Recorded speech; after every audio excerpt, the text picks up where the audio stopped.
All right, boys, try and stay awake. If you don't. Yeah.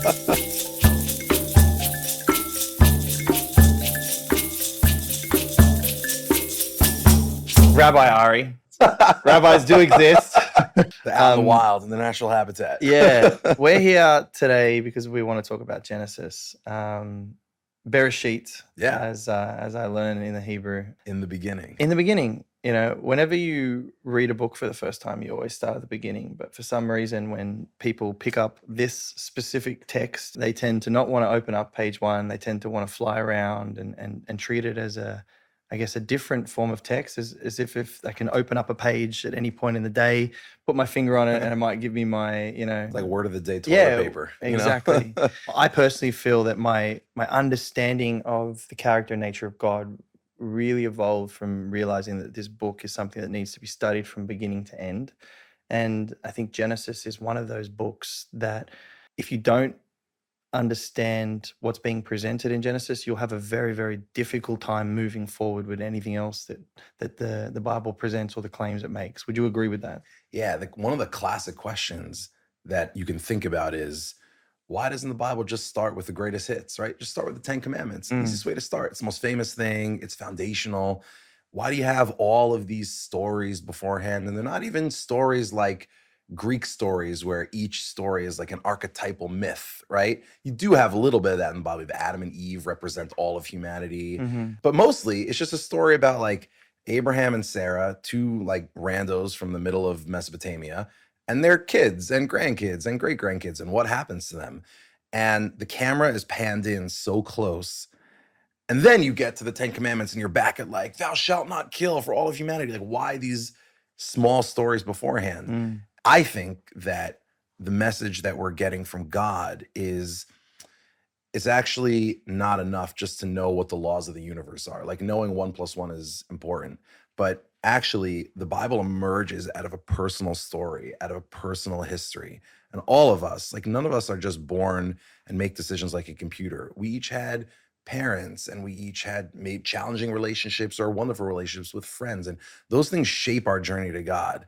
And that's not bad. That's exactly how it's supposed to be. Like you need to go on a personal journey before you get to thou shalt not kill. So you know why you're here, not just what to do once you're here. Yeah. And from a structural point of view, you know, there's a lot to explain about man's relationship with the divine, with the creator, Hashem. And we see this word coming up often in the book of Bereshit, Genesis, for those who don't know the Hebrew, it's Toledot, right? Yeah. Which is the generations of. Generations. This is the generations of, and we move through Adam, Noah, Shem, and we work our way down till we get to Terah, and then that's Abraham's father. And then we basically zone in on this man, Abraham. But before we get there, we have to understand what took place, what unfolded, and what God wants to tell us about.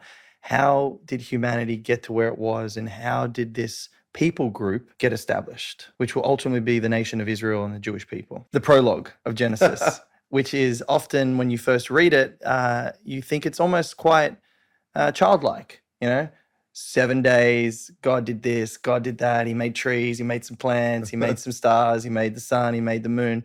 But when you actually start digging in deeper, it's far more profound than what is just first confronted to you on the page. Exactly. And by the way, like even understanding the Bible in the world in which it was introduced, like sometimes we think about the Bible as like, this is the primordial blueprint. Like this was the first thing that was conceived of, as if like there's the Bible and then there's the world. That's not at all how the Bible presents itself. The Bible is actually a reaction to the world. The Bible begins, I mean, at least the main story of the Bible begins with a journey out of civilization. It's Abraham leaving behind Mesopotamia. Exodus begins with the Israelites' journey out of civilization, out of Egypt. It's a reaction. It's a critique of Mesopotamia, of Egypt, the two hugest empires in the world. The reason that's important is because you have to read the story of the creation of man the same way. Everybody in the ancient world would have been reading a creation story. literally everybody. The Babylonian version, the Sumerian version, the Canaanite version, the Egyptian version, the Greek version, if you want to go across the Mediterranean. And all those versions are basically the same. There's conflict. There's, child gods killing parent gods, parent gods eating child gods. The first and really only creation story in the history of civilization that doesn't begin with conflict and actually begins with order, with love, with intentionality is Genesis. And in that respect, yeah, you're right. Like God said this and it happened. God said that and it happened. God said that and it happened. It seems so simple, but that was a revolution in the ancient world. The idea that actually creation was orderly, intentional by a God who cared about us, totally transformative. Totally transformative. Like you would have read this in the ancient world and that simple structure would have blown your mind. And it still does today. And the crazy thing is, if you look at the most famous creation stories in the ancient world, how is man created? Or why is man created? Man's created, if you look at the Babylonians, man's created because the gods are sitting up there and they're powerful gods and they're less powerful gods. And the powerful gods are enslaving the less powerful gods. And the less powerful gods rebel. They're like, we don't want to do your work anymore. We don't want to bring your food. We don't want to iron your clothes, whatever it is. And so they rebel. And the two forces kind of come to a standstill until they figure out, you know what? We actually don't need to fight because we can just create human beings and they'll be our slaves. And so then it talks about how the gods create slaves and they kill another god and mix that dead god's blood into humanity to remind them that the gods own them. And that's kind of how humanity is created. They're created to be slaves. Then you read Genesis. And that's how everyone would have thought about the creation of human beings, by the way. Which is really important to understand because that is the context in which the Bible enters into the human story. Yeah. To challenge what our understanding or thought process is of the divine. And so when you have these ancient civilizations who have these stories of conflict and violence, and all of a sudden you have a completely different message coming in, it's to challenge what man understands about God, which we'll actually see unfold throughout the entire Torah and the Tanakh. Even when we get to the second book of the Torah with Exodus, God seems to be in a battle, a challenge against the Egyptian understanding of God. And every single plague moving forward will be God's response to what the Egyptians thought were God, but yet he is showing his superiority to their understanding of their belief system. So the first thing that God says, or the first thing that the Torah says, is in the beginning, Elohim created the heavens and the earth. But that word created sometimes gets lost in the English because it's not just I took some things that were already in existence and brought them together. But in the Hebrew, the word created really means God created something from nothing. Correct? Yep, exactly. And you have that word over and over again. In Hebrew, the word is bara, to create, and really means to bring something into existence from nothing. And you have that word over and over and over again. And actually, so that idea of God just bringing things into existence, again, that you don't have that anywhere else. Like this is a revolution in how people think about the world. And why does God do this? I mean, how does it all culminate? So it's that classic phrase that we all know, that man is created in the image of God. And then God blesses man. And here, like if you look at the end of that first chapter, when God creates man, when God creates humanity, in Genesis 1 verse 28, and God blesses them. And he says to them, be fruitful and multiply, in Hebrew, mil'u et haaretz, and fill the land, v'chivshuha, and subdue it, or do bidgat hayam b'vov hashamayim, and you'll rule over the fish of the sea and the birds of the sky and all of the animals that crawl on the land. So think about it. Everyone else in the ancient world was like, we were created to be slaves. Just like they're kings and slaves in the real world, they're kings and slaves in the divine world. Along comes the Hebrew Bible and says, no one was created to be a slave. Actually, God didn't create you to be his slave. God created you in his image and wants you to have dominion over the earth and actually be his partner in bringing kindness and virtue and goodness and justice into the world. It was the first time anyone had said to humanity, you matter. It's the first time. And you could see why people are reading this book and they feel, on the one hand, frightened, because you're like, hold on, I'm not relying, meaning the emperor is gone. Like what happens to the slave master who's going to tell me every single thing I can do? It's scary, right? But on the other hand, human beings read this book for the first time and they start to think, wait a minute, I actually have real responsibilities. I actually can impact this world. I actually can bring God into this world in a powerful way. No one had ever told human beings that before. No Yeah. one. And your intrinsic value is not based on how much money you have, social your status. social status, the way you look. It's truly based on whose image you were created in. Exactly. Right. So every man, every woman is equal based on that intrinsic value system that page 1 of the Bible presents, Exactly. which was revolutionary. But immediately there's conflict. There's Yes. Adam, Eve, the serpent. Like how do you process that, right? When you start reading this book, it's all order, right? Like you said, it's simple. It's like God created this, it happened. God created that, it happened. God said this should happen, it happened. Mm. You read this book. A teacher of mine once said you can only read a book for the first time once, right? So imagine you've never read the Bible before. All you've read is the first chapter of Genesis. It's totally orderly. You would expect that to continue, right? And then this person did that, and God told him to do this, and God told her to do that. But all of a sudden, along comes conflict. Adam, Eve, the serpent. Like, how do you process that? Like, how do you read that? I think the way it gets presented when you first engage with the Bible is it's such a childlike made up story. Right. It's like, okay, so like snakes are bad, humans are naked, and they're about to do something wrong. Before we jump there, I want to talk about a couple of things that I think are fascinating about this prologue of Genesis. Number one is that it's the 7-day week. Right. Yes. So the institution of the 7-day week is from the Jewish God, the God of Abraham, Isaac, and Jacob, and yet it's what we follow today. Yeah. And it seems to work. Yeah. And everyone seems to go, okay, well, it's a 7-day week, whether you look at it as a Monday to Sunday, or you look at it as a Saturday to, what is it, Friday night for the Jewish people, it works. It's a system that works, and it was a system that was instituted by God, and he presents this idea. But what I also love is that at the beginning of creation, it didn't look like that.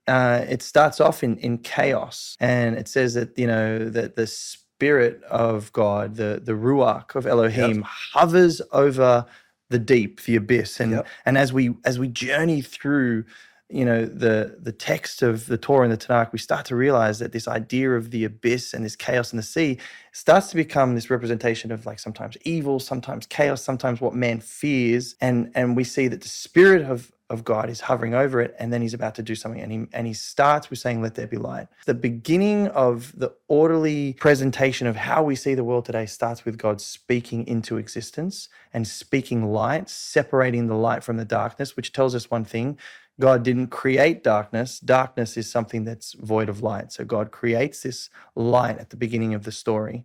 And from there, he starts bringing things into order day by day by day. When you think about some of the ways that the world looks at creation, they think of the Big Bang Theory as like bang, and that was it. And then it was evolution. But the claims that the first two sentences, the first two verses of the Bible are making is it's fighting against atheism, saying that there is a God. It's fighting against polytheism, that there is one God. It's fighting against materialism, pantheism, where God is everything. And the Bible says God is different than the world. Yeah. I love your point. Like there is a God, there's one God. God is different than the world. He's separate. Yeah. He's not in creation. He's separate from creation. And that's what that very, very first sentence is making. I always say to people, if you can get your head around the first statement of the Torah and the Tanakh, everything else should be pretty easy. In the beginning, God created the heavens and the earth. Yeah, there you go. It's his. He has sovereignty, ownership. He has every right to do what he wants with creation as he pleases, because ultimately it belongs to him. And then as we get to the end of the 7-day creation story, we see that God has brought order from chaos. And it wasn't in one day. And I think if you and I were given the privilege of standing next to the creator of the universe on day one, we probably would have looked at him and said, I don't know if I can live here. Like there's no food, there's definitely no land. It's pretty dark. I don't know what time it is. And it would be impossible for humanity to actually inhabit the earth on day one. And it doesn't, until we get to day 6, we realize that God is doing something, but he's doing something on his clock. in his time, which I think is incredible because, from an application point of view, for someone who's wrestling with how God is working in their life or how God is interacting in their life, we often want all our problems solved on day one. We present God a problem and we say, I need this fixed. And the quicker you can do it, the better. And yet what we see with God is when there was a problem with the chaos of a world that was not possible to maintain or inhabit humans, God says, you have to wait. Because it's not going to be until we get to that day 7 where I rest, where you'll actually see what I'm seeing, which is good. And the idea of it's so interesting. So that last moment, the moment when God rests, so there's a Greek version of the Bible. It gets translated much, much, much later, right? So like a couple thousand years later, it gets translated during the, basically the 4th century BC, right? And when you look at the Greek translation of the Bible, the fancy term for it is the Septuagint, which just means the 70, because the tradition is that there were 70 translators. So when you look at it, there are a bunch of differences between that text and the biblical text. And there's this ancient tradition, it's really ancient, it's thousands of years old, that basically says a lot of these traditions were introduced on purpose so that the, pagan Greek readers who were getting it could understand it. The classic example, like the first thing that gets changed. So if you look at the Bible, if you look at the beginning of the 2nd chapter of Genesis, it says, and God finished all of, the earth and all of its multitudes. And on the 7th day, God rested from his work. And that's the work of the 7th day, or God's task on the 7th day is to rest. The early translations of the Greek Bible for the pagan world actually says that happened on the 6th day. Why? Because the idea that God rested on the 7th day means that God's job for that day, what God says, here's what I'm going to do, what I'm going to create on the 7th day is rest. And that notion was impossible for the Greek world to understand. What do you mean create rest? Rest is the absence of work, right? What does it mean to create rest? Rest is the definition of doing nothing. And so what the Bible introduces into the world is that actually resting, refraining from work, creating those sacred moments in time where everything stops, that's an achievement. That's actually like creating those moments of intentionality where you sit and you be with God and you meditate on his word and you think about how important it is and how it can change your life. That's actually work. That takes effort. And that's what God models for us in the 7th day. God just says, I need a day to be alone with my creations. And that was so impossible. Like if you look in the ancient Greeks, the first time they encounter the Jews, right? I mean, 300 years before the 1st century, 400 years. When they start to write about the people of Israel, one of the first things they say is, these guys are lazy. Why? Like, because one day, every couple of days, like every week, one day, they just do nothing. They have a Sabbath, right? They must be lazy. Like they must not care about work. They must not be productive. And what they couldn't realize is actually the secret to virtue is doing as God did on the 7th day, making that space for rest. That's actually an achievement. Can't be taken for granted. That's what the 7th day is. That's what the Sabbath is. And it's so necessary for us as people to rest. God is already establishing his wisdom and knowledge that goes beyond our own understanding of ourselves. If I worked all the time, I get to a place where I'm burnt out and I have nothing to give because I've actually not stopped and taken a break from, what is the regular work. The Sabbath is so important for Jewish people. It separates, one week to the next. It separates your work life to your spiritual life. And, I always find it interesting, it's a day where you focus on God, or it should be a day where you focus on, understanding what God has created, your relationship with him, spending time with him. A selfish God could maybe potentially be like, I want 6 days and you could do 1 day. I'm going to let you be like me and create for 6 days. Yeah. And then I'm going to bring you into a relationship on the 7th day where you can actually enjoy what you've done. If you're, and it's like that thing, like I'm the kind of person that loves to have order in my house and like to clean up and everything orderly, because I feel like if things are in order, I can actually achieve more, And so we also see just built on the human nature, that we are so created in his image. When my place looks like a mess, I can't get anything done, and there is something about bringing things into order that is pleasing to me as a human. I'm not sure if everybody's like that. Some people might look around their room while they're listening to this and be like, I wasn't created in his image. But I want to talk about the idea of sanctifying a day. Yeah. Because that's separation again. And what we see throughout, the first 6 days is God is separating things. He's separating day from night. He's separating, animals from its kind and its other kind. And we've got the, separation of the waters from above and the waters below. And so we constantly see God separating things and putting them in their right place. And so the Sabbath is another example of that, where there's this unique day of separation from the other days.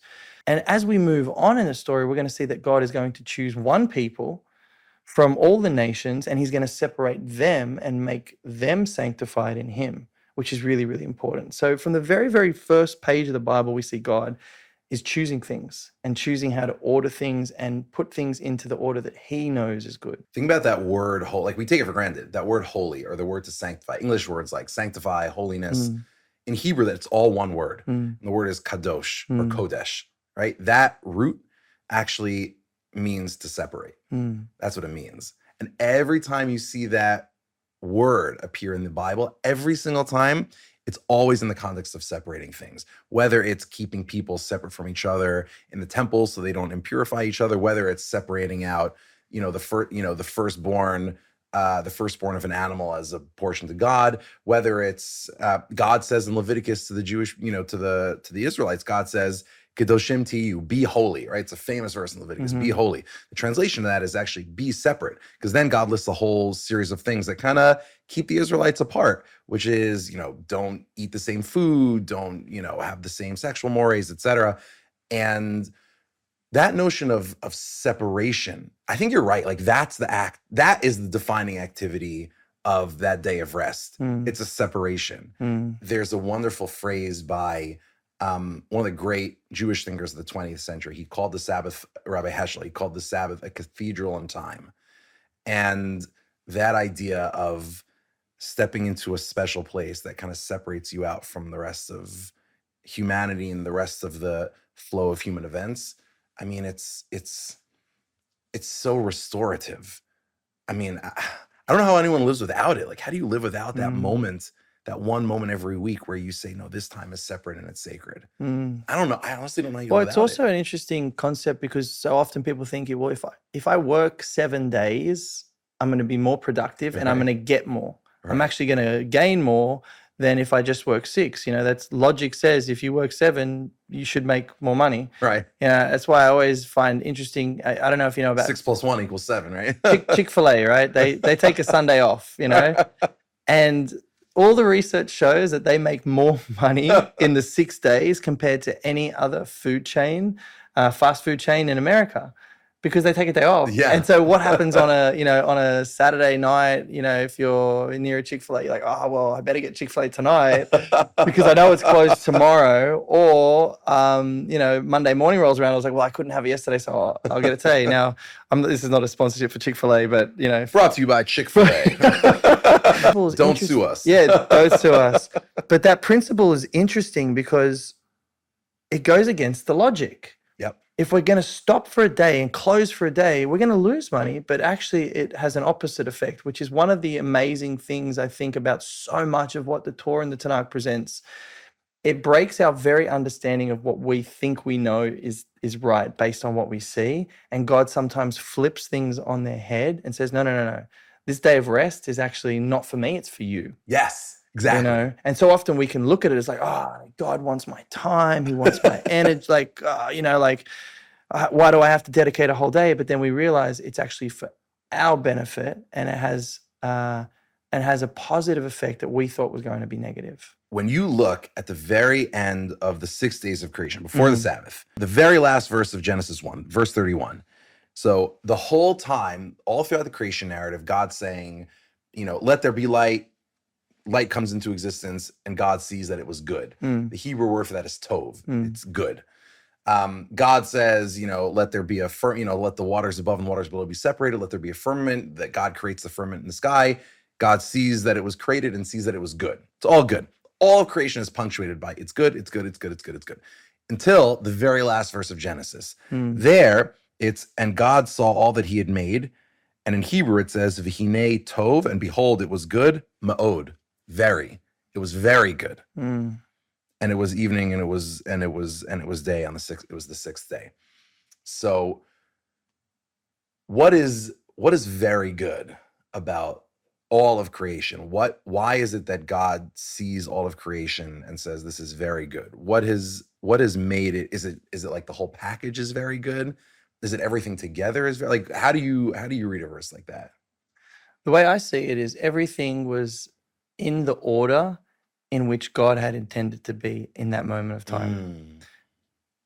Had nothing changed on day 6, Right. Had we not gone into chapter number 2 of Genesis, and which we're about to talk about, which is the fall of man and woman, everything would have been perfect in God's sight.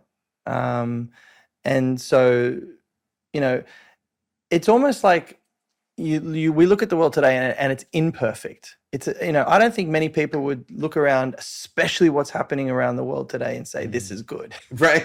This is really good. I think we would all be in agreement that this is not good. This is bad, and there is pain and suffering and injustice, and there's not an equal fairness to all people. If we, sure, maybe you and I are good right now, but there are people in Africa, somewhere maybe in, the Middle East, that they're suffering, and there's an injustice that's happening that is directly responsible or directly, directly affected by man's actions and behavior in some sense. And we're in this snowball effect. So now it's not good. But what I think chapter 1 of Genesis is saying is this wasn't God's plan. When God was finished on day 6, he was like, this is great. And so we need to understand that this was not the world that God had initially intended. He'll work with it because he's one that will take chaos and bring order about it. But this is not the world where he's like, okay, well, I'm happy. I'm kind of like, and so often sometimes people think that, they believe in a God, like God created everything, and now he's kind of just gone, and let it sort of do as it wills. But I think, what this specific verse is telling us is that God's intention for this world, and I would say to this day, is to make it really good. Really good. There's a tradition. Ancient Jewish tradition. It's at least 2,000 years old. It's one of my favorites. It's amazing. And it says, Tov Ma'od, that phrase, that means very good. What was very good? What did God create that was very good? So tradition says that was the inclination to do evil. The evil inclination, that force inside you that says, do evil. That was very good. Why? If you think about the world that God creates on the first 6 days of creation, before humanity, like you said, it's all perfectly orderly. God creates light, there's light. God creates firmament, there's firmament. Grass, trees, animals, fish, birds, orderly. Let's say God had stopped there before humanity, just animals, right? And the truth is, humanity in chapter 1 of Genesis is created on the same day as the land animals. We should talk about that too. We'll get that in chapter 2. But before that, right, so it's all orderly. What would have happened if God had stopped there? Well, it would have been a beautiful world. Like visually, you would have looked at it and been like, pristine, right? This is better than New York City. Pristine, right? But what would have happened from there? The answer is nothing. Nothing could have happened. What could birds do to affect God's relationship with the world? What can water do to affect God's relationship with the world? Nothing. That's why God creates humanity. Because what can humanity do that nothing else in creation can do? We can choose evil. But if we can choose evil, that means we can also freely choose good. And so God, what's the only thing that God is perfect. God is omnipotent. God is self-contained. in Hebrew, there's an expression kivyachol. Like, if it weren't absurd to say this, it's absurd to say this, but I'm going to say it anyway. What's the one thing, kivyachol? What's the one thing that God can't have on his own? There's only one thing, a relationship. Because relationship by definition takes two parties, and God is one.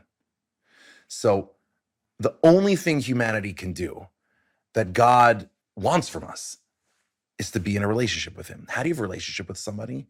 You choose them. Now, choice only means anything. I mean, think about, any relationship you have with a person, girlfriend, husband, wife, boyfriend, friend, a friend at work, a friend at school, a friend at your job, whatever it is. That relationship only means anything if they had an alternative to you and they chose you because you're special, because they love you, because you mean something to them. So what humanity can do is, because we can choose to leave God, we can also choose to be with God. That's why the inclination to do evil is very good. Because you're right. Like, you're 100% right. You look around the world and you see all of the times that humanity on a daily basis chooses evil. I mean, look at any conflict in the world. Look at any source of strife in personal lives. Look at relationships falling apart. Look at families fighting. Look at communities not getting along. Look at nations tearing themselves apart. Humanity chooses evil every day. But what do we know when we look at humanity and see they can choose evil? What does that prove? It proves that humanity can choose to do good also. That's very good. Because that's what sets history in motion. You can't have history without choice. That's why it's very good. To me, it's a moment where the Bible enters into history and says, unlike, you have other traditions that deny the existence of evil, and you have other traditions with, in the ancient world, they're sacrificing children, killing people, enslaving people. You have civilizations that actively choose evil and celebrate evil. The Bible's going to say, God says, I understand there's evil in the world, and evil is bad, but the fact that it exists means you can choose good. Yeah, I was in Nazareth village a few years ago. I was with at a coffee shop. Two friends of mine I was sitting with, and they were kind of struggling with their faith, their understanding of God. And they said, "Okay, if you think God is so good, why did He create evil?"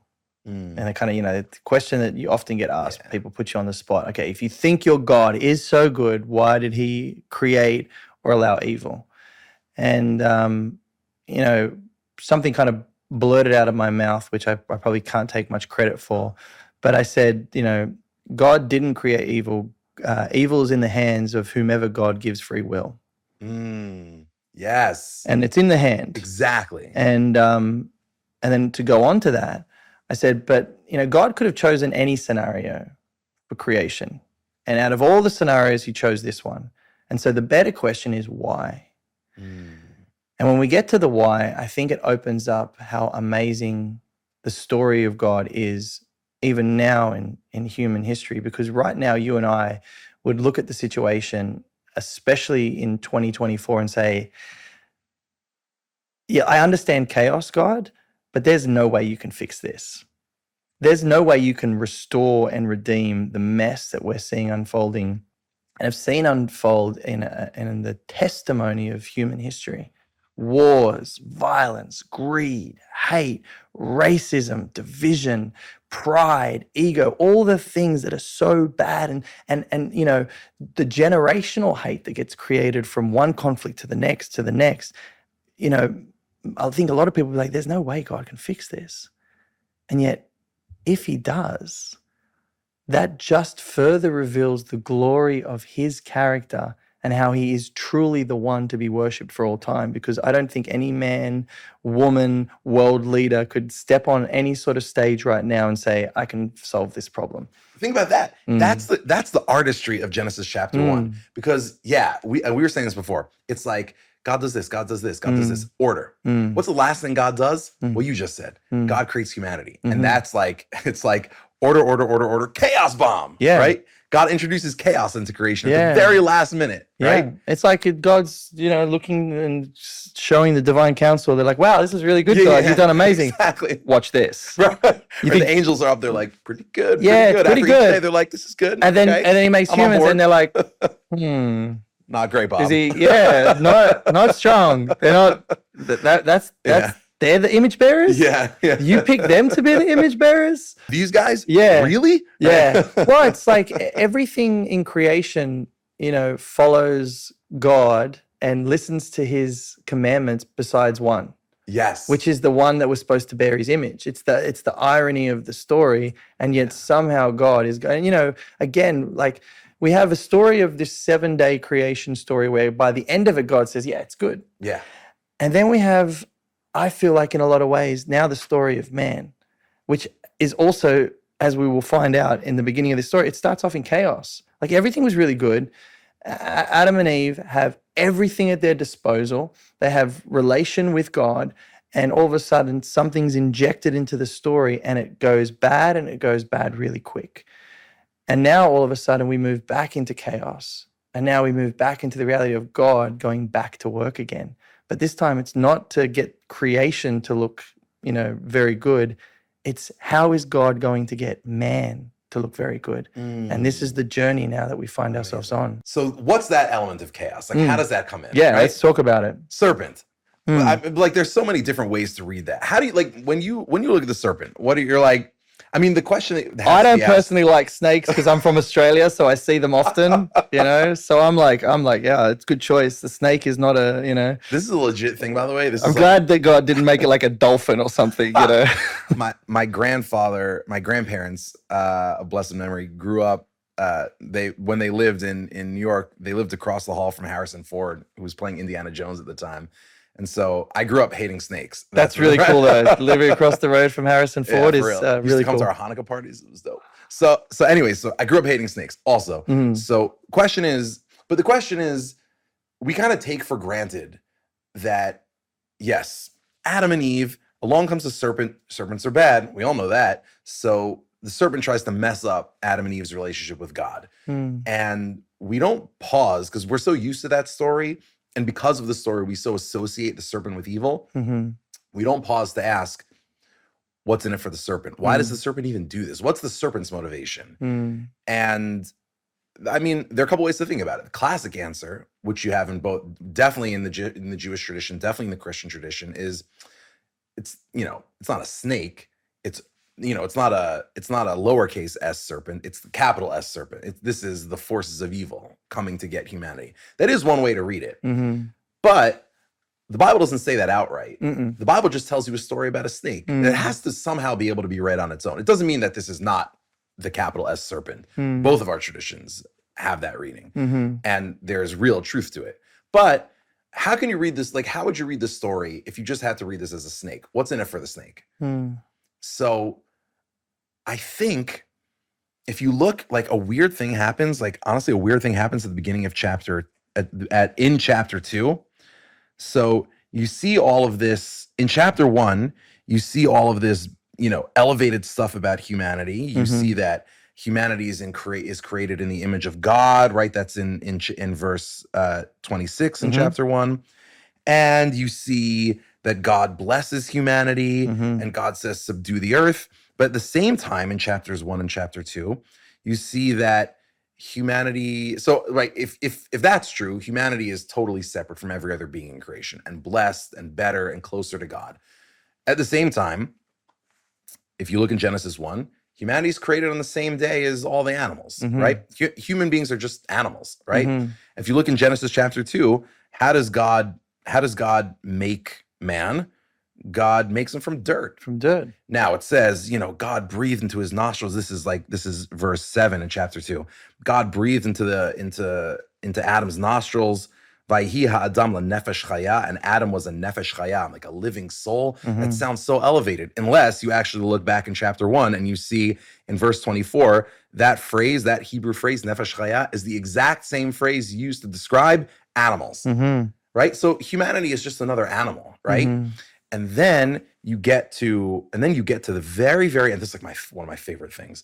You get to the very end of chapter 2. This like blows my mind because it's impossible to see unless you can see the original Hebrew. So if you look at the very, very end of chapter 2, verse 25. So we're told, okay, you have this creature that is maybe godlike, but maybe totally animal-like. Somewhere in between. It's ambiguous. You're not sure. Mm-hmm. What's the last thing we're told about humanity before the serpent comes on board? We're told, so if you read the English, it's just, verse 25, chapter 2, and both of them, right, Adam and Eve, and both of them were naked, Adam and his wife, and they weren't embarrassed, right? Then you get to the very beginning of chapter 3 and the serpent, and it says, and the serpent was the cleverest of all the animals of the field that God had made, etc. So if you just read those two verses in English or whatever translation, it sounds straightforward. Humans were naked, they weren't embarrassed, serpent is clever. But in Hebrew, the word for naked is arum. You know what the word for clever is? Arum. It's the same word. Arum. Yeah. Mm. That very, very same word that describes human beings being naked is the exact same biblical Hebrew word that describes the serpent as clever. So we're being told is that as naive as the humans were, that's how clever the serpent was. In other words, so same spelling, same spelling, same letters, same word. It says arum. Vayushnehem arumim, because im is a way is a way to make a word plural. And both of them, both Adam and Eve were naked. And what do we hear about the serpent? Vahanachash, and the serpent haya arum was clever, right? How does it translate to a different word from naked to clever? Like how does that work in the Hebrew? Please explain. Yeah. So, I mean, we have words like this in English where it's the same spelling for, for multiple different words. So like, lot, the word lot can mean multiple things, right? Yeah, it can mean like a parking lot. It can mean a lot of something. It can mean like a lottery ticket, right? Wow. So same thing here. Arum it can mean naked and it can mean clever. It can mean guile, and it can mean and it can mean naivete. So why is that important? Because we take it for granted. God creates Adam can't be alone, and then God creates Eve, right? If you actually look at the order of the verses, it's pretty nuts. First, God creates Adam, all the way in the beginning of the chapter. And then in verse 18, it says, and the Lord God said, it's not good for Adam to be alone, so I will make him a helpmeet for him, right? So then you would expect, what's the very next verse? It should be, God creates Eve. Not at all. What happens? Next verse, we're told, and God creates all the animals and all the birds of the sky and brings them to Adam so that he could name them. And each one, as they pass by him, each one he names, that's its name. Right. What's the implication of that verse? God had just said Adam needs a helper. God doesn't create Eve. God says, who's your helper going to be? Who's your mate going to be?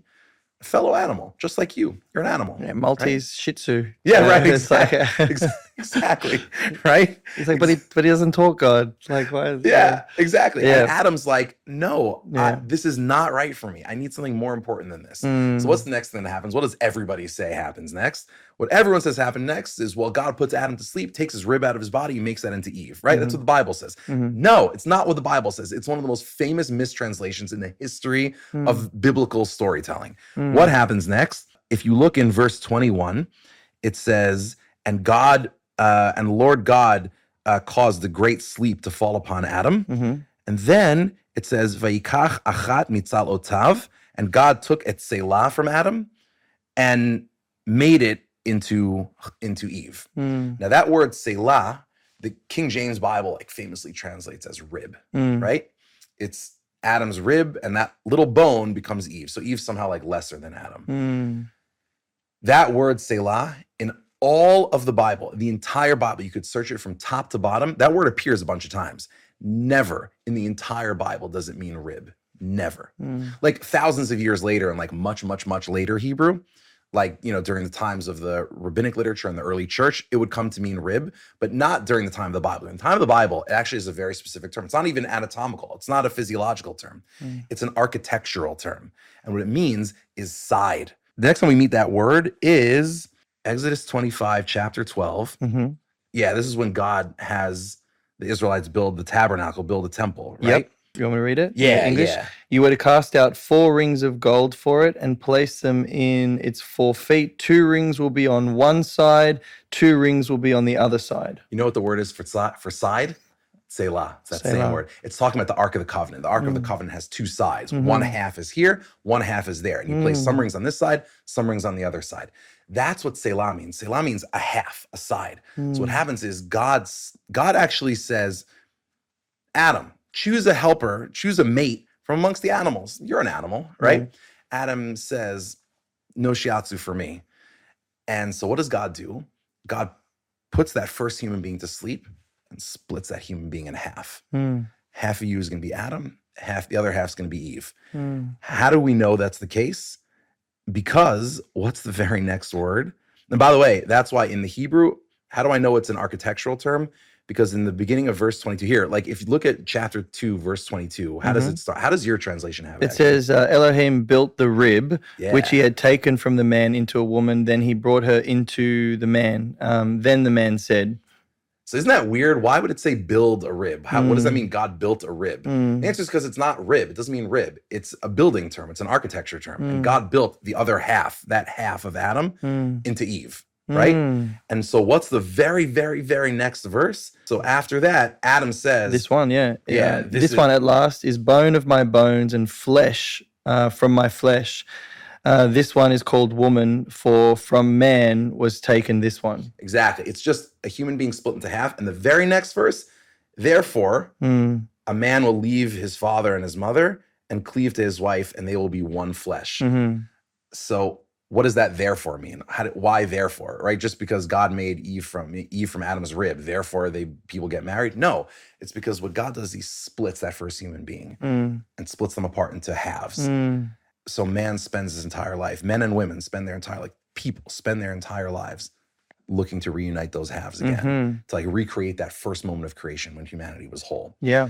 And so what happens? And it makes more sense because, here Adam says, bone of my bone, flesh of my flesh. Yeah, If, exactly. If it was to go with the translation of just a rib, he would clearly just say, well, bone of my bone. Bone of my bone. Yeah. Exactly. Ain't no flesh in this story, Yeah, exactly. But yeah, so it makes much more sense that it's a half. And it also, I think driving into this is like we see this physical element of a separation or, a dividing of man to create a woman, right? And that's a physical reality of God saying, I'm going to basically cut you in half.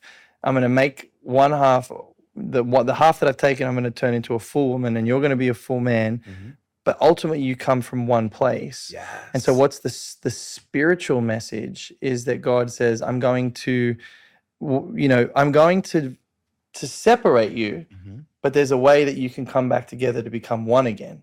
And so that automatically brings us into this whole point of God saying relationship is what I desire.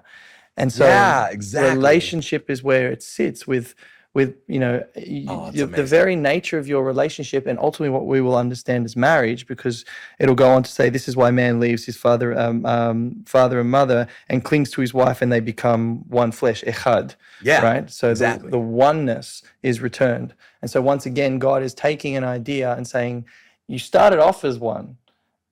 You were separated by me, and the ultimate goal is to come back together, Yep, right? Now, here's what's interesting about the serpent now. exactly. We have a poison injected into the man-woman story. There's a curse that has now created division. Someone has come into the middle of the story, which is the serpent. And the serpent now sits in the middle between man and woman. If we go back to the what God had desired for man is to have dominion over the birds in the air and the fish of the sea. It's to secure the garden Yeah. and to rule over it. And he had a responsibility not only to everything in the garden, but also to Eve, as that was also part of him. And he's missing in the moment of time where the serpent comes to Eve. We don't hear that Adam's there. We only see now Eve talking to the serpent. So man's missing, and a missing man means that this woman who wasn't necessarily there when God said, do not eat from the tree of knowledge of good and evil, from my understanding, it was God's conversation with Adam. Right. And so obviously that information has been given to Eve from Adam, and now he's not there to protect her, Yeah. protect him ultimately, Yeah. and protect what they have. And so Eve is led astray, and now the serpent has gotten in between this natural relationship between man and woman. And think about why. Mm. Because what happened before the creation of Eve? Who's Adam supposed to have a mate from? Mm. Animal kingdom. Yes. Who's the wisest of all the animals? The serpent. Serpent. So the serpent's looking at this pair and is like, oh, so Adam couldn't choose one of us because he needs her? You think you're better than us? Pride. More pride. And that's why the word for nakedness and cleverness are the same. That's why the Bible could have used, there are other words for cleverness and nakedness in the Bible. There's certainly other words for cleverness. The Bible could have used any number of those words, as it does so many times throughout the Bible. It deliberately chooses to use the same word for nakedness and cleverness, because the Bible's looking at Adam and Eve and is like, they don't even know they're naked. This is who you chose over us, over the animal kingdom. I'm so much more clever than you are. You're naive. I'm clever. I'm savvy. I understand this world. And so you're right. The serpent seeks to insert himself in between Adam and Eve as an act of revenge, as a way of saying, meaning when Adam says, I need Eve, like I need my other half. What's Adam saying? Adam's saying, just like you said, that Hebrew word echad is so crucial, right? Oneness. So just like God is alone as one, humanity is striving, as impossible as it is striving to be one like God, right? Like I don't need an animal. We just need ourselves. We need each other. And the implicit argument that Adam makes there and that Eve make there is to say, yeah, it's true that you could say humanity is like the animals. We're created in the same day. We're made from dirt just like them.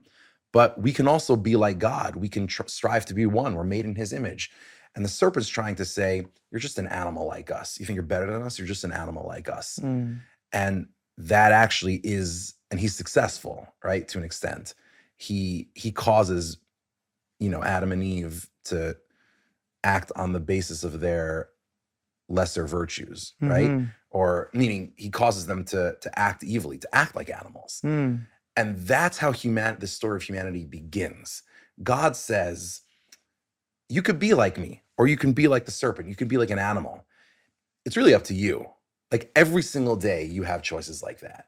Every single day the serpent comes into your life and tries to get in between you and what you know is good. And the question is, what do you do? Like, what do you do when that happens, right? That's the story of Adam and Eve, ultimately. Who do I want to be? What is humanity? Are we just an animal, or are we godly? Yeah, we have to elevate ourselves and again, the animal instinct of man falls back into, what's good for the flesh, or what's good for the self, and not really thinking beyond the self and looking at the bigger picture. Whereas the serpent had this, goal to maybe in some ways to prove to God that he had not chosen wisely. Yeah, exactly. Right. That's exactly it. Right.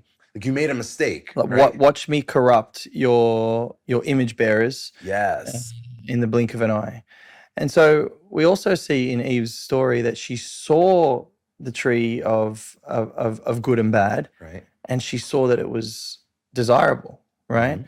Which goes against, really, like she saw it as something that was good, something that you could gain to grasp, which is interesting because her seeing that is in contrast to how God saw things that were good.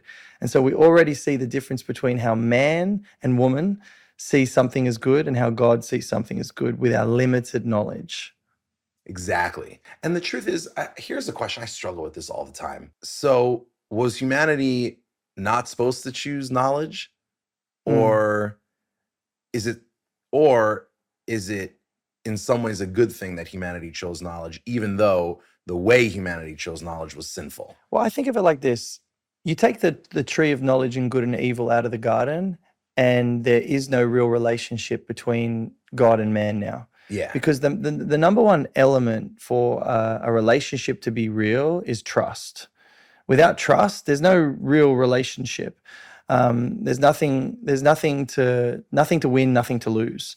And so when there's something to win and there's something to lose, and there's an element where I have to now trust the word of God, it forces me to make a choice, which ultimately forces the reality of a relationship. So God, puts this object into the garden to put humanity in a situation where now they were given the possibility of having a real relationship with God. Are you going to believe my words? Are you going to trust what I say rather than what you see?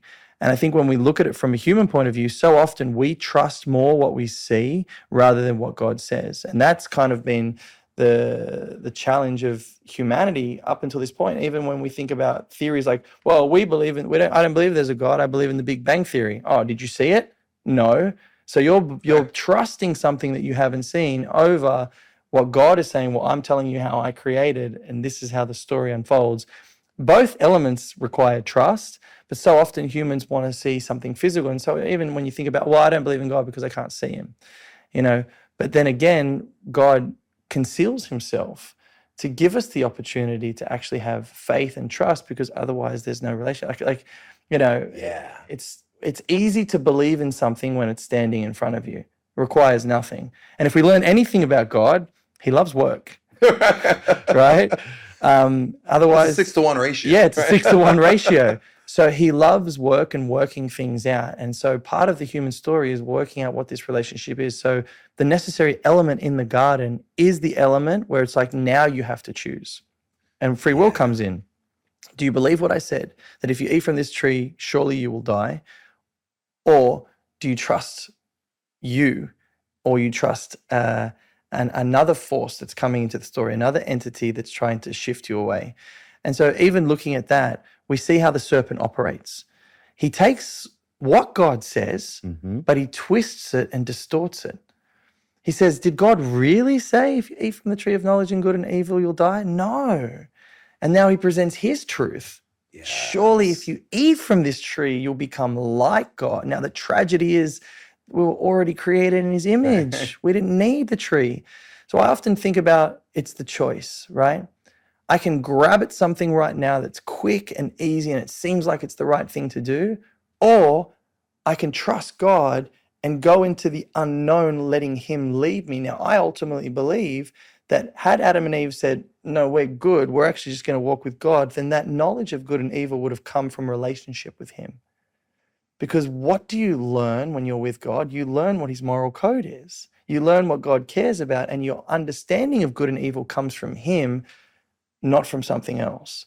And so I love that. So now it was a choice of doing it the hard way, which was relationship, or doing it the easy way. Now, let's put this in a practical setting. The world is obsessed with sex. There's an easy way to do it. I go out on a Saturday night, I meet a beautiful girl, and I get the physical pleasure, and then I can keep doing that till I get to the point of emptiness, or I can do what God says and walk the hard road and say, okay, well, I'm going to find one woman, and I'm going to build relationship with her, and I'm going to enter into relationship with her. And when the time is right, I'm going to enter into that intimacy as God designs it. And that's actually going to be the better thing for me, even though what I see the world doing looks better, it actually leads me to darkness and brokenness and emptiness and loneliness, because you're never actually in a companion partner relationship. You're just going from one person to the next where there's no depth. So the tree represents no depth, and the relationship with God represents a depth that can continue on for all time. And so it's the short term versus the long term. And unfortunately, human nature, even to this day, we go, well, I can see it, so it must be good. Like, the question you have to ask yourself is, if what the Bible's telling you is that the goal of a relationship is wholeness, is oneness. So that thing that you're seeking on a Saturday night, does it make you feel whole? Does it make you feel as if humanity is once again being reunited? Or is it a transaction? Well, how long does it last? Yeah. It's like Mitch, there's a comedian, Mitch Hedberg, I used to love growing up. He's like, I understand. He's like, I go to the donut store and I buy a donut and they give me a receipt. I don't understand why I need to bring pen and paper into this, right? Like, it's so simple. I give you a donut, I give you money, you give me a donut. End of transaction, right? So it's like, if that's how you're treating human interactions, then you're missing the point of what this is ultimately for. Like, ultimately, this is about oneness. It's about achad. It's about oneness, it's about wholeness, and reuniting what's been lost. And also there's a desire of Hashem to have relationship, which is, I think, really important. We don't believe in a God that created and said, oh, well, I'm done. Like, see you later. Good luck. I hope it goes well. I'm going to go create another, universe and solar system with another group of, beings, and I'll see how they go too. But what we see is... Right, God's not A/B testing humanity. Yeah, exactly. He desires relationship, and everything he does is for our good. And the goodness comes from forming that relationship. And And as the Bible story goes on, we actually see his chesed, his faithful love in wanting to complete what he started, despite us, Yeah. despite our opposition to him. He says, no, this is gonna come good, and I'm gonna show you that. So when we look at the curses Yeah. that are presented, God curses. Well, the other thing I want to point out as well is this. I love how these simplistic stories point to the brokenness of humanity today. So God comes to Adam and he says, how did you know you were naked? Right? Like that wasn't going to be until next week's conversation, but that's strange, It's like maybe with parents when their kids use a word or something, and you're like, "Who told you that? Who told you that? You're not ready for that yet." Yeah. But what we find is Adam says, "Well, it was the helper you gave me, right? It was her fault. It wasn't. I mean, I did eat from it, but she made me do it because she did it." And then God says, "Well, Eve, what happened?" And Eve says, "Well, he made me do it." Right. And nobody wanted to take responsibility. Yeah. Right? Such is the way of humans today. When I do something wrong, there's always, but it was this. This is what happened. It wasn't my fault. It wasn't just my fault. It was because this happened, or my friend told me this, or this was going on, and I was stressed, and I was having all these things going on, and this is why I did what I did. So we're always trying to find a justification for our failure to live up to what we even would say our own standard is, but further than that, God's standard, so we want to blame something else. And this Genesis story, in a simplistic way, already presents that to humans, which we can see every single day. What's crazy? So when we think about the consequences of that sin, so what happens? God expels humanity from the garden. It's the end of that era. And we talk about it that way, the fall of humanity. And that is what it is, right? But at the same time, it raises the question of, okay, so is sin irredeemable, irresolvable? Like when you make a mistake, is that it? There's nothing you can do to correct it? What happens when you fail? So if you look at the very end of chapter 3, right at the end of the blessings and the curses, so God says, the Bible tells us, you would think that, humanity would sin, and then the Bible would say, and God expelled them from the garden, right? But it's not what happens. God does say that, but actually says it twice. So if you look at chapter 3, verse 23, so it says, and God sent them out of the Garden of Eden. I don't have English here, but and God sent them out of the Garden of Eden to work the ground that they were taken from. And then, so you'd think that would be the end of it, right? And God sent them out of the garden. That's it. But then the next verse seems to say the exact same thing. And God expelled Adam, and he dwelt, to the east of the Garden of Eden, the Garden of Eden. And God set the cherubs there with the flaming sword to protect the way back to the tree of life.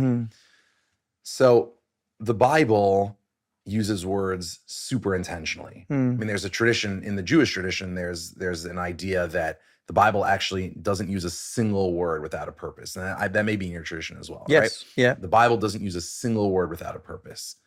So if that's the case, why does the Bible tell us 2 times God sent them out of the garden? The answer is, in Hebrew, those words are not only different words, but they have different connotations. So in chapter 24, that word, and what's your translation of the beginning of verse 24? I'm so curious. Yeah, verse 24 says, and he expelled the man. Yeah, and he expelled the man. So that word in Hebrew, that root is garash, vaygaresh et adam. God expelled the man. So that phrase, to expel, it always has negative connotations. And biblically speaking, that's the phrase used for divorce, right? It's the severing of relationship for a negative reason. But that word, what do you have for verse 23, chapter 3, verse 23? 23 says, Adonai Elohim sent him away from the Garden of Eden to work the ground from which he had been taken. So God sent, that word for sent, that root is different. That root is shalach, by shalachehu Hashem Elokim migan Eden. And God sent, and the Lord God sent him from the Garden of Eden. So that root, to send, it can be for bad things, but it can also be for good things. You send, for example, that verse, that root is used to mean to send somebody on a mission, right? For example, if you look in Genesis, man, I should look it up. Okay, if you look at Genesis chapter 32, verse 3. So this is when Jacob is about to confront Esau, his brother Esau, for the first time. Mhm. It says, and Jacob sent messengers before him to Esau, his brother, right? Those messengers are on a positive mission to protect Jacob. Mm. So that idea of sending, that actually could be for a positive reason. Mm. So what happens here is God says two things. I'm going to send you away to work the ground, and I'm going to expel you and guard the way back. So on the one hand, what the Bible is telling us is that, yeah, humanity sins and is irrevocably punished and can never get back to the Garden of Eden. That's garash. That's God expelled them and guarded the way back. But that idea that God sent them from the Garden of Eden to work the ground, well, if you remember, very back at the very beginning of chapter 2, of Genesis chapter 2, we're told in verse 5 that God had created the world, and all of the grass of the ground had not sprouted yet, because there was no why had the world not been brought to its full potential? Because V'adam ayin la'avodat ha'adamah, because there was no person to work the ground. The world was incomplete before God expelled humanity from the Garden of Eden. So it actually ends up being a positive thing that humanity is expelled, because now there's somebody who can come to complete the process of creation. So on the one hand, how do you think of the Garden of Eden? It could be the Garden of Eden is paradise and humanity doesn't deserve it. But another way of thinking about it is that this is humanity in its infancy. Like think about, if you have a child, think about your own child. If you have like a niece and nephew, think about your niece and nephew. If you just like no kids, you're a teacher, think about little kids. So little kids, you love them so much, you want to keep them from danger. But ultimately, so if you keep a 1-year-old like in your house, you never let them out, that's normal, right? But if you kept a 15-year-old in your house and never ever let them out of their room, that'd be weird, right? Because at a certain point, humanity needs, like as a person grows up and matures, you have more opportunities for responsibility. So God, my take on it is God always was going to send us out of the garden, because you can't exist in the garden forever. God wants those precious moments. Like you savor those moments with your child, you savor those moments with your students, you savor those moments with, that niece and nephew. You savor those moments and you never want them to end. You don't want them to end. But one day they're going to end. So it is true, humanity sins and God punishes us by forcing us out of the garden. That is true. It is the fall of humanity. But at the same time, God also sends us out of the garden on a mission. And to me, it's like, practically speaking, what does that teach me? You failed. You sinned. Let's say you did something you knew you weren't supposed to do. What happens now, right? You made a mistake in your daily life. And God's angry. You know you did something that made God upset. So what happens now? Well, you can carry that around for the rest of your life and keep thinking about it and never let it go. And it just sends you into a spiral, into a shame spiral. And listen, there is something to that, right? You should feel the weight of sin. But at the same time, maybe this is God sending you out of the garden. Maybe God's sending you on to greater responsibility. Maybe because I failed, because I made that mistake, now I actually have the opportunity to know what failure looks like so that I can reach success. That's the message of the expulsion from the Garden of Eden. It's both an expulsion and it's a sending out to a new phase of life, to an even greater sense of responsibility. So don't get down. You made that mistake. That's okay. God's now sending you on to something better. I think that's the lesson of the Garden of Eden. So now humans, Oh boy. they get sent out and you would think, and there are no problems ever again. and everything is going great. Eve and Adam have a child called Cain. They have a second child called Abel. And we get presented with a strange story. Yep. A strange story of two brothers and two brothers who make different offerings to God. God accepts one and doesn't accept the other. And then we have the very first murder in the Torah that's presented, which is Cain killing his brother. Yep. again, you could look at this like, okay, this is just a story, and what's it teach me? Is it trying to teach me that murder is bad? Don't do the wrong thing. And we can look at this story in lots of different ways. But then something struck me recently. I pondered this story of Cain and Abel, and we often ask the question, why did God accept Abel's? Why did God not accept Cain's? Yep. What was the, and the downfall from that? Did God not know that this was going to happen in his all-knowing forbearance? Mm-hmm. But what I found interesting is at one point I stopped and I thought about it. We love a God that gives us free will, choice. Yes. I wouldn't want to be a robot. Right? Humanity is uniquely placed because of our ability of free will, which was given to us by God as image bearers of him to understand. By the way, you always say this. This is why you have to read the Bible in order, because you see, like, you're talking about agency and choice. We just spent this last conversation seeing that that's been the story since page 1 of the Bible. Yeah, exactly. And so then we get to this reality where we love a God that gives us free will. I think we appreciate that. But all of a sudden, it seems that this story articulates something that's interesting, yet we hate a God that makes a choice. Yes. Oh, that's powerful. Because God made a choice. And it was God's sovereignty. And if it was a logical choice, we'd be like, okay, I guess that makes sense. But we don't know why. It's mysterious. Well, it is mysterious. But for whatever reason, God chose Abel over Cain's offering. Now, Cain was a farmer. Abel was a shepherd. They gave what they had. And yet God says, I'm choosing Abel's. And it struck me that that's what frustrates not only Cain in this story, that he wasn't chosen, but then as we continue on the biblical narrative, we see something very similar happen. God chooses one man out of all the nations. This is the key to Genesis. Abraham. Yeah. And God chooses one people, which will be the nation of Israel, as his own. And that's God's choice. And from that moment, we see a distaste and a jealousy raging from everybody who's not in that group, a hatred towards people who are in that group, and unjustifiable. Now, if we looked at the Cain and Abel story, we could look now in hindsight and say, Cain, 1, you went too far, and 2, it wasn't your brother's fault. He made an offering just as you did. It was God's choice to choose him. And yet, it's Abel who's the one who will be killed, and it'll be the first murder out of pure jealousy, unjustifiable jealousy, even though God said, Cain, stop. Right. Do not let sin overcome you. It is crouching like a lion to consume you.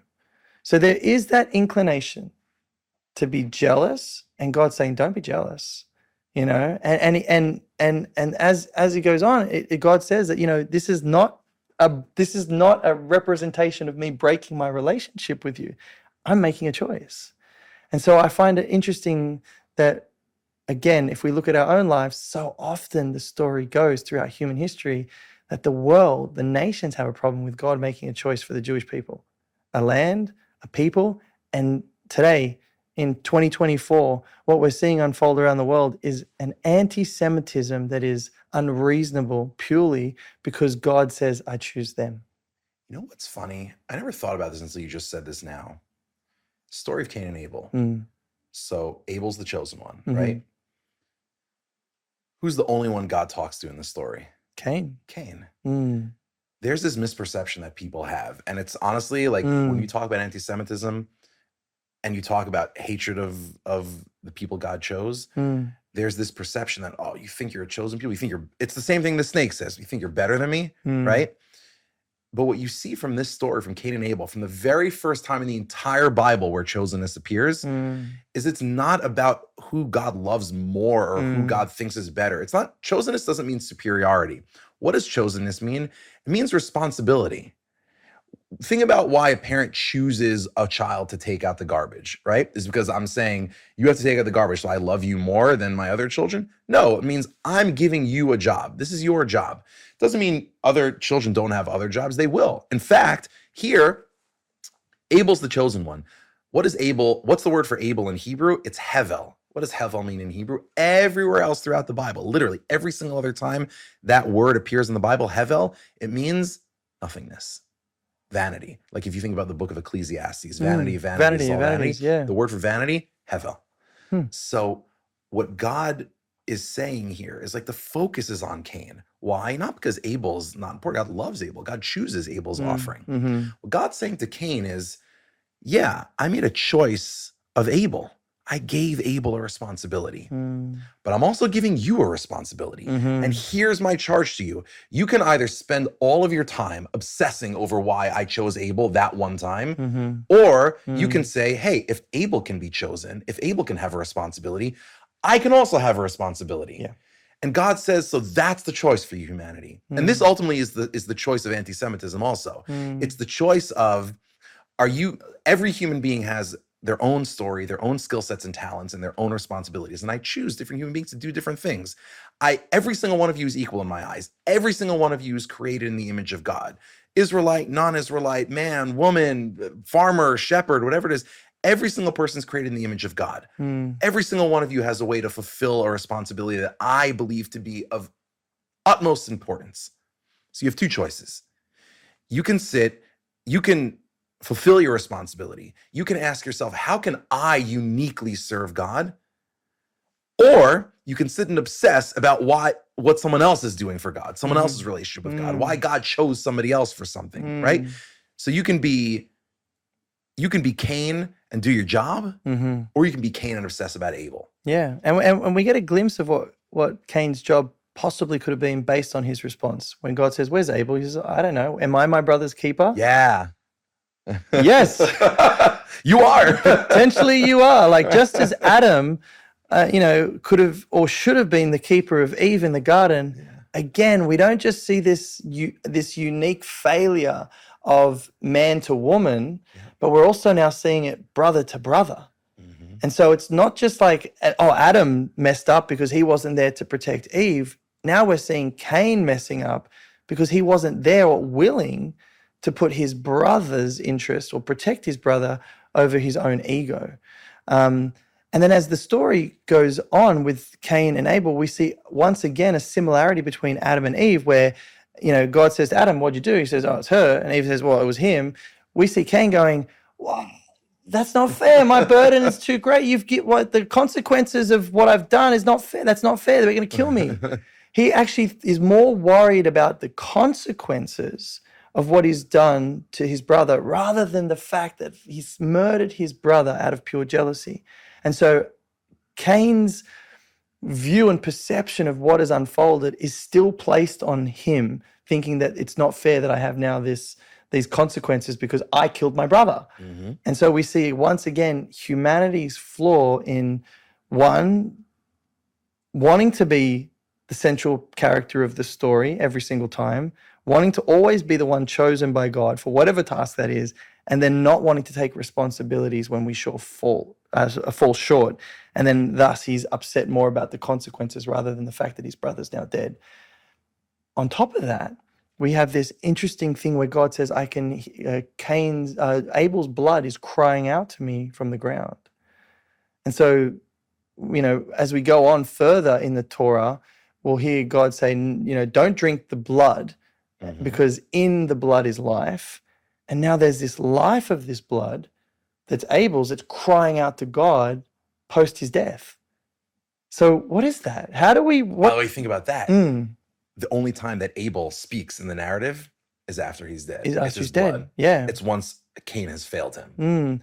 Which I think is the first clue into the idea of resurrection. Beautiful. Yes.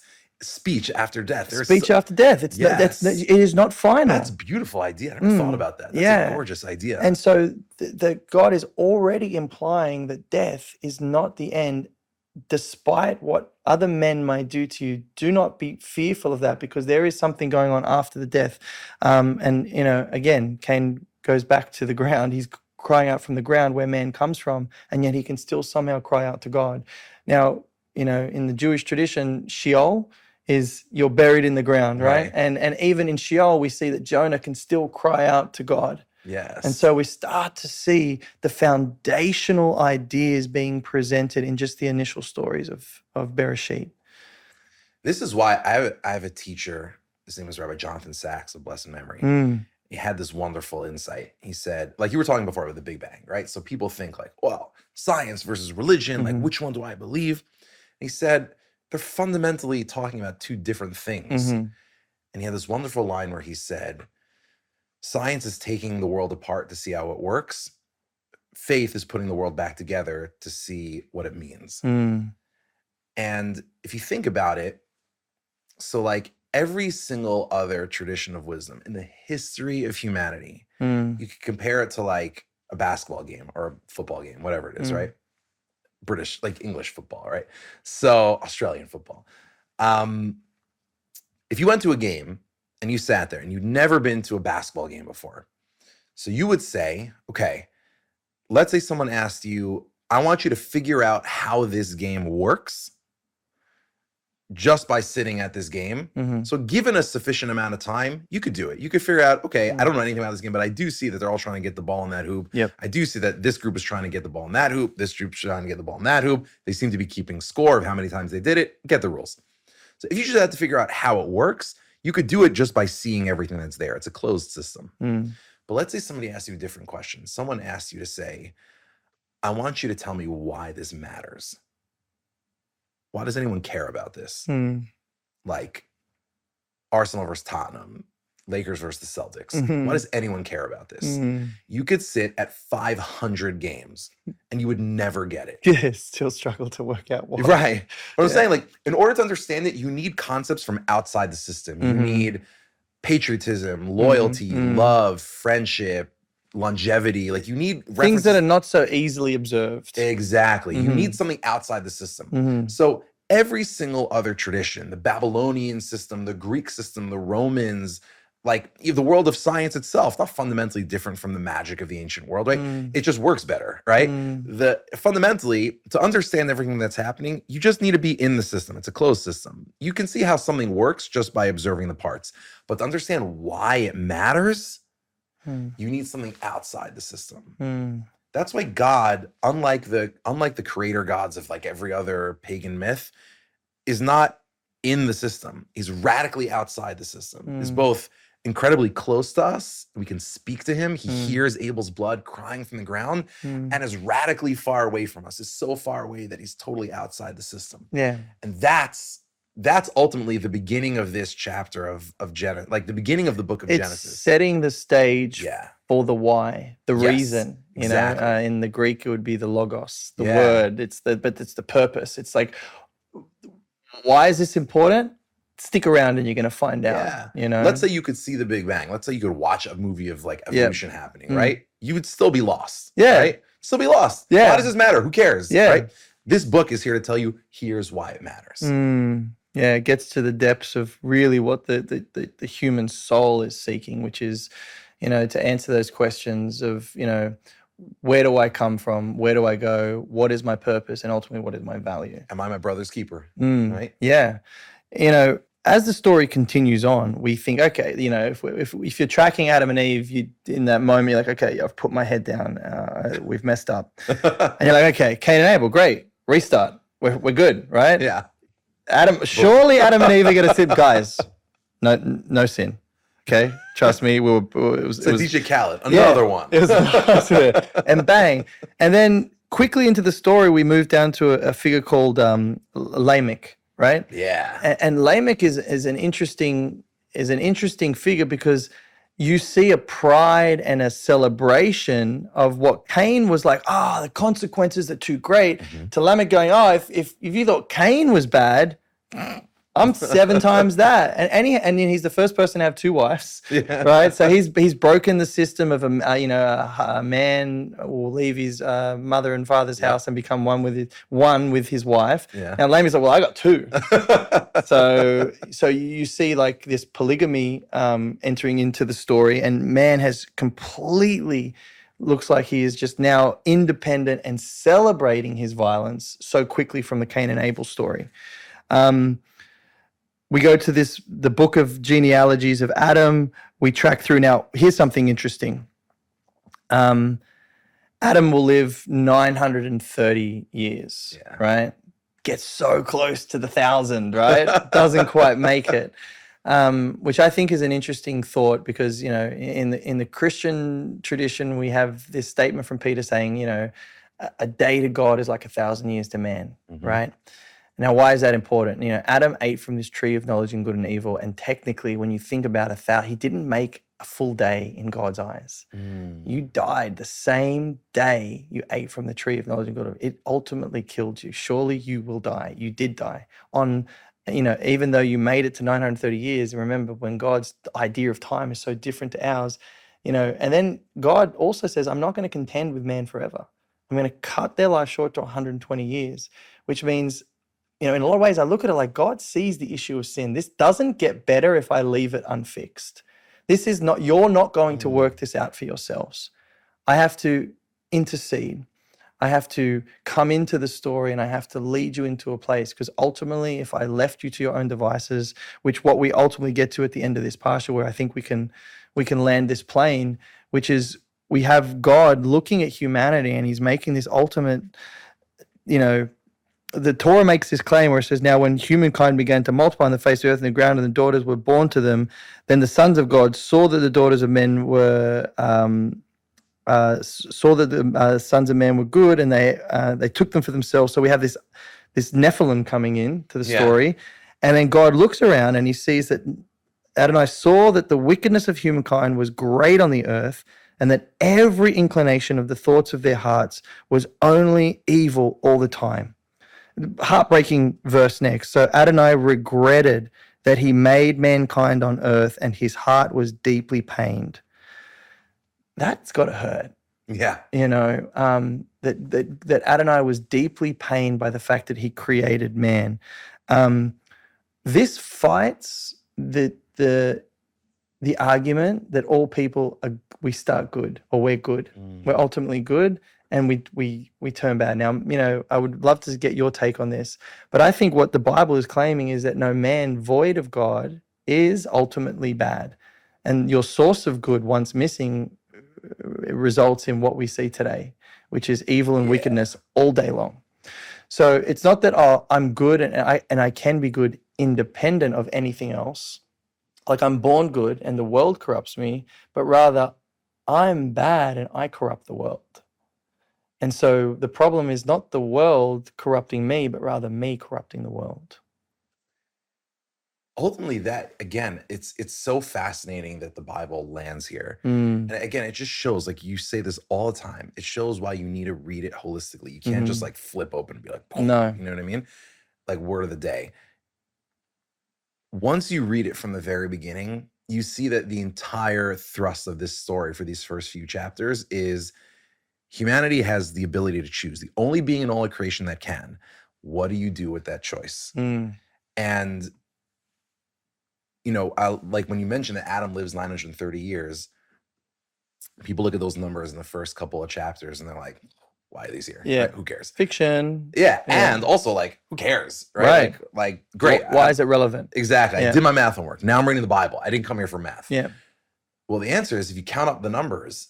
So Adam's the first person to die. Who's the first person born after Adam dies? Noah, if you add up all the numbers. And, you know, if you look, there's the verse that where Noah's father names him and says, this one will comfort us. Oh, and he named, that's verse 29. Oh, there we go. And he named him Noah, saying, this one will comfort us from our work and from the pain of our hands because of the ground which Adonai cursed. Right. So think about that. Why is humanity remembering the curse of Adam just now, right? Like, why doesn't anyone get this name before now, right? It seems like a nice name. Comfort us from the curse. Well, think about it.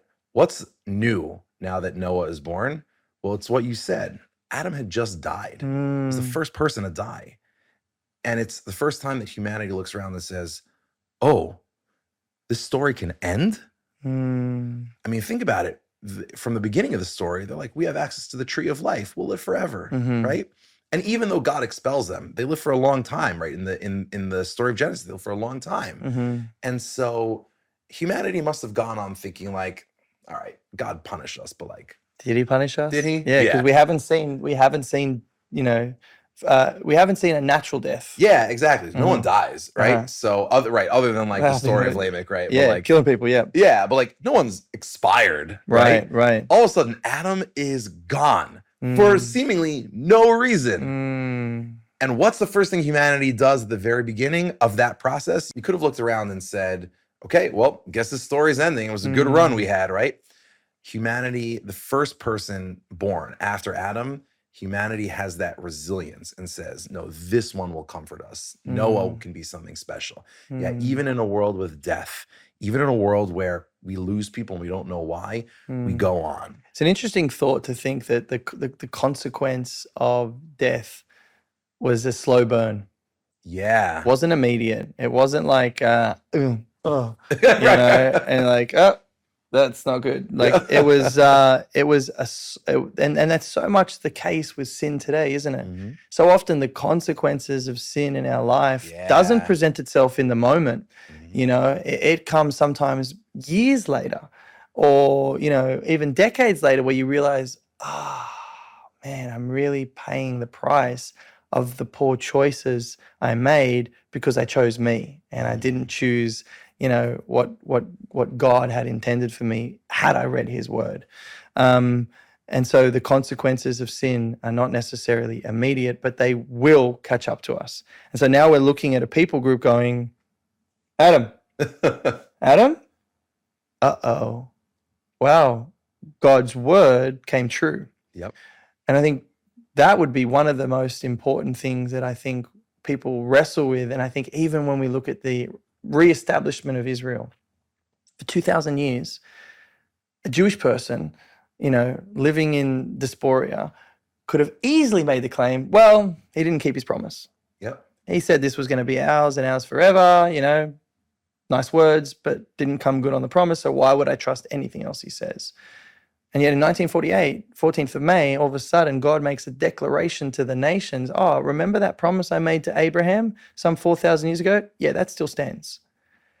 And although it took 2,000 years and a lot of people didn't believe that my word was trustworthy, my word is true, whether you like it or not. It's that slow burn. It's a slow burn. And so Adam may have thought, well, God did say I was going to die, but I haven't.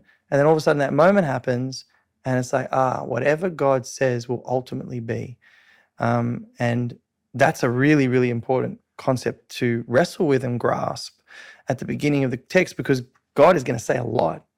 He's going to say a lot of things, make a lot of claims, and make a lot of promises that are still yet to be fulfilled. And now it's up to us to go, am I going to take them seriously based on his track record? Because the track record says 100%. So far, it's a chapter of it's like several chapters of slow burns, just like you said. But in the next episode, we're gonna have to grapple with what happens when the hammer falls. Yeah, and so let's talk about this. The hammer has fallen. God says, this was a mistake. Yeah, right. Which is a like, like, you know, I can see how this looks. Yeah. And trust me, I'm not happy with it either. But cut. But what I love about the end of this Parsha is, you know, God was unhappy with humanity. And then the last verse says, but Noah found favor in Adonai's eyes. Mm-hmm. And so what we're left with, if we were rolling up this scroll, we would see a glimmer of hope, an opportunity where the story now can shift. No, yes, humanity is wicked and evil and it doesn't look good. And we're going back to the reality of what God started with in the beginning of the story, which was chaos. And now we're looking at the chaos of humanity, and God says, but wait, Noah, and now I'm going to take you another direction because I'm not finished with the story. And so, you know, I think that's one of the most important things now from a practical application. People in their life right now, you could look at the mess of your life. Mm-hmm. You could look at the mess of the state of the world, and you could look at your circumstances around you and say, there's no way this can be fixed. But if we look at this spiritual principle that's being presented here, there is something that's being put before you, whether you can see it or not right now, something, an invitation, an opportunity, a relationship, or whatever it is that's going to take you out of your current state of chaos and move you back onto this narrow path where God ultimately wants you to be. And it starts with, but what about this? Yeah. Oh. That's the charge. Mm. Be Noah. Mm. All right, that's episode 1.